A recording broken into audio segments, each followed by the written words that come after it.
Sesetengah ahli sejarawan ni percaya yang Awang tadi ataupun Enric ni masih lagi ada dekat Cebu dan meneruskan hidup dekat sana dan memulakan hidup dia yang baru. Today is all about story.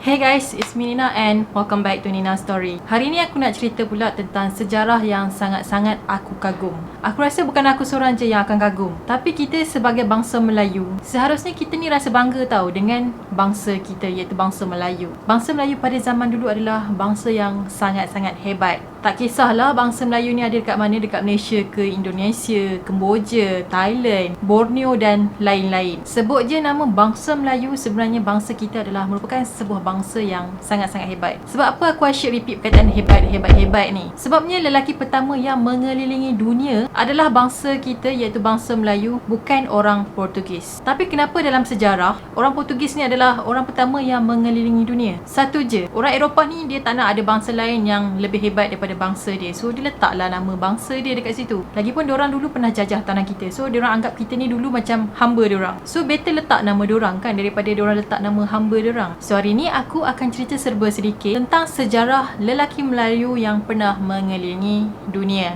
So without wasting any time, let's get started.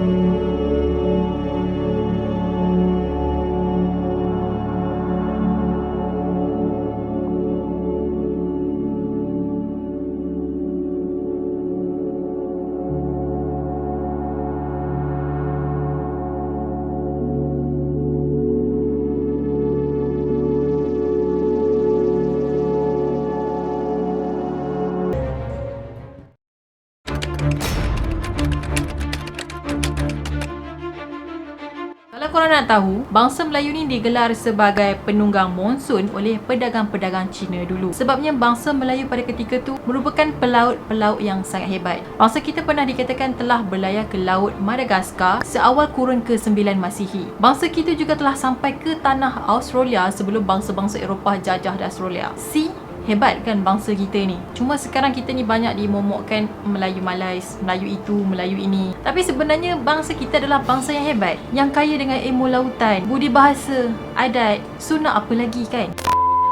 Dalam sejarah, diorang kata Ferdinand Magellan adalah orang yang pertama mengelilingi dunia. Tapi dalam sastra Melayu, yang mengelilingi dunia adalah Panglima Awang. Pada abad ke-15 Masihi, Portugis ni telah menjajah Melaka. Pada masa inilah terjadinya pertemuan antara Ferdinand dengan Panglima Awang. Ferdinand ni sebenarnya seorang pelayar Portugis yang berkhidmat dengan kerajaan Spanyol. So, semasa Melaka ni dijajah, ramailah pemuda Melayu telah ditawan oleh Portugis. Portugis jadikan tawanan ni sebagai harta rampasan perang. Panglima Awang juga tak ketinggalan untuk ditawan oleh Portugis. Awang ni ditahan sebab dia ni ada ilmu lautan dan boleh berkomunikasi dalam bahasa Melayu dengan fasih. Kemudian Awang tadi telah dijadikan hamba kepada Ferdinand. Dan pada titik inilah bermula di mana Awang telah berlayar dengan Ferdinand mengelilingi dunia. Awang kemudian telah dibaptiskan sebagai penganut agama Katolik. So nama dia pun bertukarlah daripada Awang menjadi Enric. Masa Awang kena tangkap, dia masih lagi muda. Masa tu umur dia dalam 18 tahun. Ada yang kata Awang ni sebenarnya berasal daripada Sumatera, tapi dia telah berhijrah ke Melaka dan menetap dekat Melaka. Ada yang kata juga Awang ni adalah seorang tentera Melayu yang telah berjuang melawan Portugis pada masa tu. Semasa Ferdinand dengan Awang ni berlayar bersama-sama dekat lautan, diorang ni secara automatik menjadi baik tau, menjadi rapat. Ferdinand dah tak anggap Awang tu sebagai hamba dia, tapi dia anggap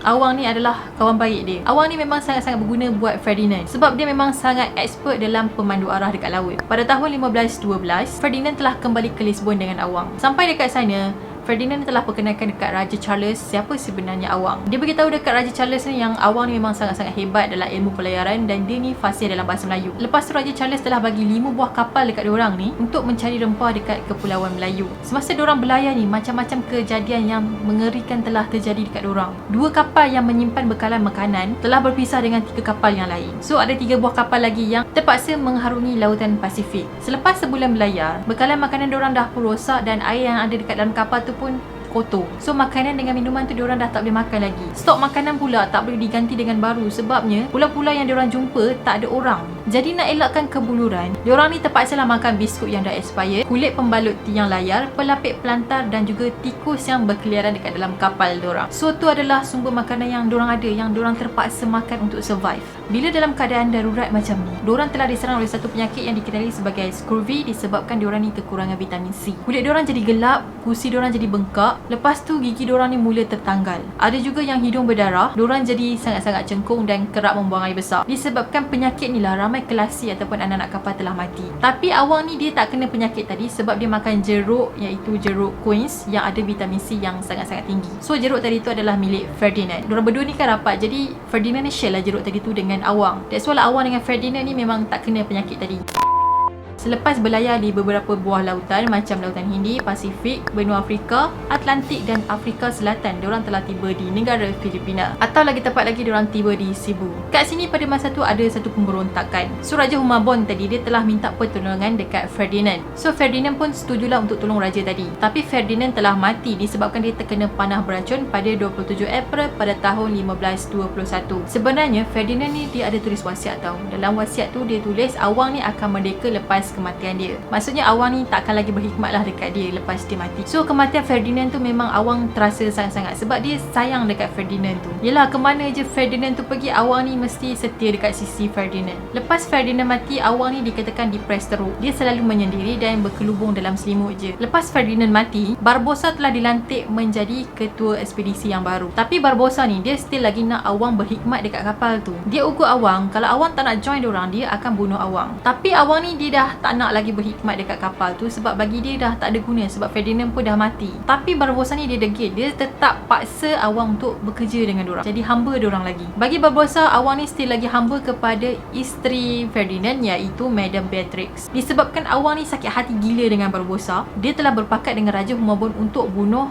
Barbosa. Awang beritahu dekat orang-orang Sepanyol suruh pergi ke pantai untuk menghadap Raja Humabon. Sebabnya raja tadi dia nak bagi hadiah harta dan juga berlian kepada Raja Sepanyol. So diorang ni pun okey ikut. Bila diorang dah sampai dekat pantai, tiba-tiba diorang ni telah diserang oleh tentera Raja Humabon. Semasa berlaku serangan ni ataupun peperangan ni, ramai yang mati tau. Dalam rekod rasmi Sepanyol, diorang kata awang ni telah mati dibunuh. Tapi tak pasti sama ada betul ke awang ni memang mati kena bunuh. Selepas serangan tadi, nama Enric of Malacca telah hilang dalam sejarah. Tak ada siapa yang tahu ke mana Enric ataupun awang ni pergi dan kat mana dia berada. Sesetengah ahli sejarawan ni percaya yang awang tadi ataupun Enric ni masih lagi ada dekat Cebu dan meneruskan hidup dekat sana dan memulakan hidup dia yang baru. Ada juga yang kata awang ni telah balik ke Amerika ataupun balik ke Sumatera. Ekspedisi tadi telah diketuai oleh Juan Sebastian dan diorang ni telah balik ke Sepanyol. Pada 6 September pada tahun 1521, kapal-kapal yang masih ada tadi telah sampai dekat pelabuhan Sepanyol. So yang survive tu cuma 18 orang daripada 280 anak kapal. Kalau betul lah awang ni dia tak mati dan dia pulang ke tanah air dia, so ini bermaksud Panglima Awang ni adalah manusia ataupun lelaki pertama yang berjaya mengelilingi dunia. Dia telah mengambil masa 9 tahun iaitu pada tahun 1512 hingga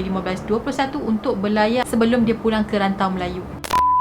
Tak mungkin Ferdinand menjadi orang lelaki pertama yang mengelilingi dunia sebab dia telah dibunuh dekat Filipina. Perjalanan awang ni bermula daripada Melaka, kemudian dia ke Lisbon dan akhirnya dia pulang ke Kepulauan Melayu. Tapi kenapa nama Ferdinand yang diangkat? Macam yang aku cakap tadi, takkanlah diorang nak angkat bangsa Melayu ni sebagai bangsa yang hebat. Nanti jatuhlah air muka diorang sebagai bangsa yang bertamadun. Sebab diorang tak nak ada bangsa lain yang melebihi bangsa diorang. So diorang pun iktiraflah Ferdinand ni adalah lelaki pertama yang mengelilingi dunia. Ramai sejarawan yang menyokong bahawa awang lah orang pertama yang berjaya mengelilingi dunia.